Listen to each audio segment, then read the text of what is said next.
हरे कृष्णा। राधे राधे आप सभी को। चलिए आज सुनाती हूँ महालक्ष्मी की कथा। महालक्ष्मी की व्रत कथा। प्राचीन काल की बात है। एक गांव में एक ब्राह्मण रहता था। वह ब्राह्मण नियम अनुसार भगवान विष्णु का पूजन प्रतिदिन करता था।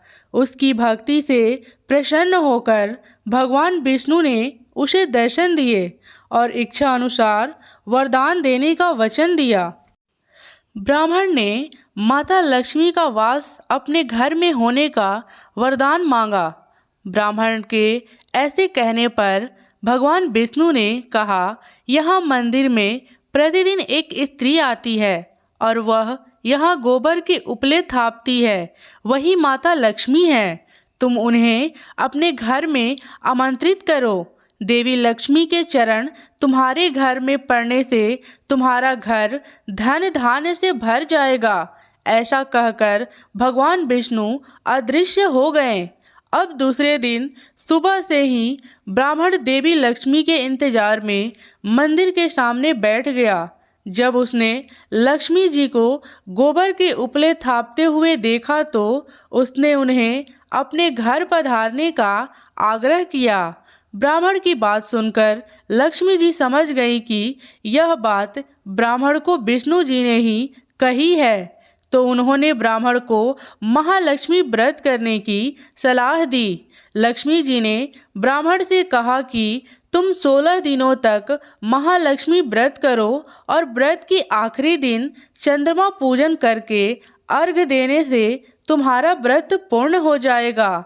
ब्राह्मण ने भी महालक्ष्मी के कहे अनुसार व्रत किया और देवी लक्ष्मी ने भी उसकी मनोकामना पूर्ण की। उसी दिन से यह व्रत श्रद्धा से किया जाता है। महालक्ष्मी व्रत द्वितीय कथा।